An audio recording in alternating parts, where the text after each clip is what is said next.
In 1662, when the Portuguese princess Catherine of Braganza traveled to England to marry King Charles II, she took with her, as part of her dowry, several cases of black tea. Before long, black tea was a popular drink among the English nobility. These days, black tea is drunk across Europe.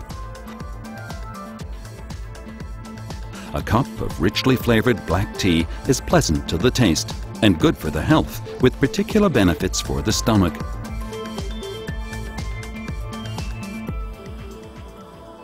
There are numerous varieties of tea: black, scented, and green, to name just a few.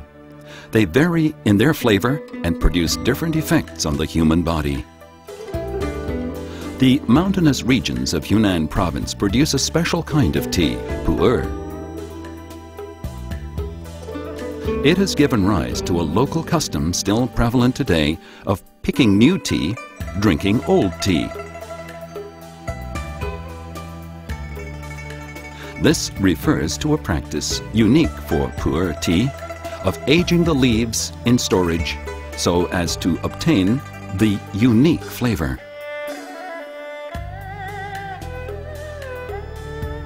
Apart from its good taste, puer tea has long been recognized for its health-giving properties.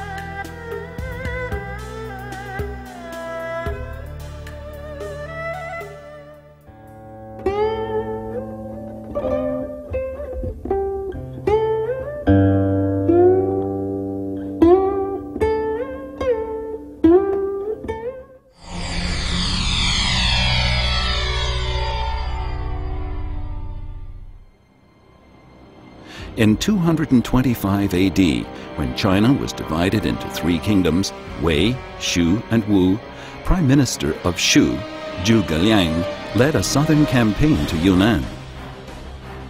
But there, his soldiers struggled with the local conditions, and many of them succumbed to eye diseases. The story goes that Zhuge Liang picked the leaves of a certain tree, boiled them, and gave the soldiers the boiled water to drink. This incredibly cured them. The leaves were from a tea tree. Chinese people first started drinking tea as early as 1,700 years ago. Initially, tea was regarded as a herbal medicine.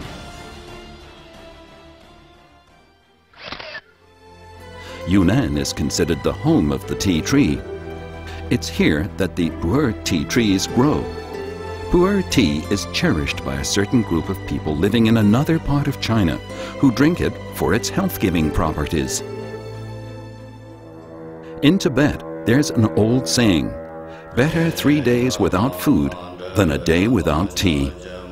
The fact is, on the Tibetan plateau, people's diet consists mainly of beef and mutton. There is little by way of fruit and vegetables. The advantage of puer tea for people living on such a diet is that it can help the digestion. Historical records show that Tibetans began drinking puer tea at the time of the Tang dynasty, after Princess Wencheng brought some of her dowry when she came to marry the Tibetan leader Songstan Gampo in 641.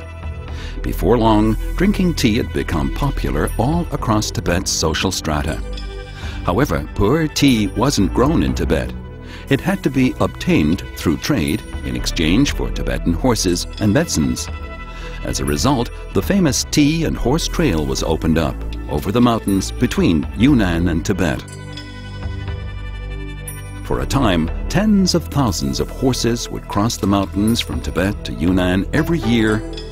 Tea trading routes would radiate from Yunnan across a region that included Vietnam, Myanmar, Thailand, India, and Southeast Asia, even reaching as far as Europe.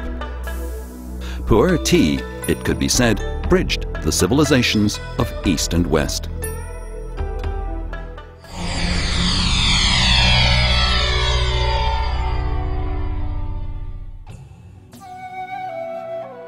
In the early 19th century, Qing Emperor Daoguang was a tea aficionado and expert. As a way of encouraging tea growing, he ordered that a nationwide tea contest be held. Many kinds of tea were entered into the contest. Several were famous and had been drunk by previous emperors.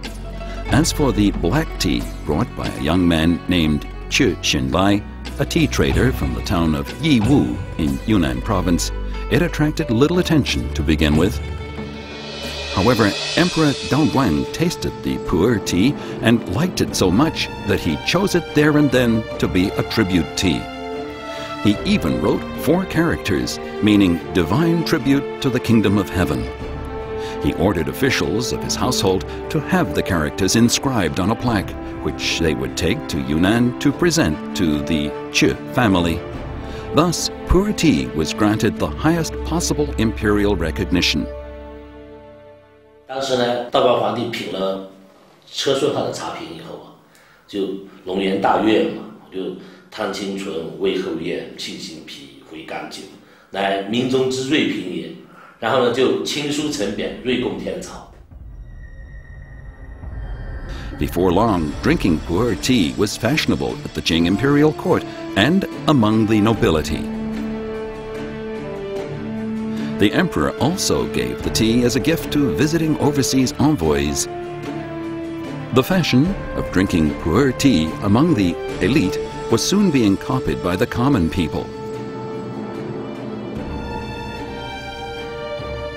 The Qing dynasty writer Wu Da-shun, in Travels in South Yunnan, indicates that the health benefits of pu'er tea were widely recognized. He wrote, "A cake of pu'er tea can help the digestion and keep out the cold." A recipe book states that pu'er tea can improve the eyesight, ease thirst, and raise the spirits.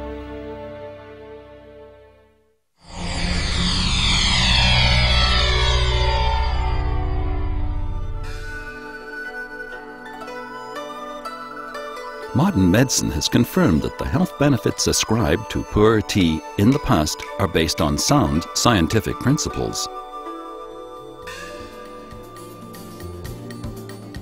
Studies have shown that pu'er tea leaves contain more than 300 microelements. Among them are various substances that are known to be good for the human body. They include polyphenols, catechins, protein, and amino acids. Pu'er tea has a slightly bitter taste due to the caffeine it contains. The caffeine is the same as that in coffee, and as such it is both a stimulant and an aid to the digestion.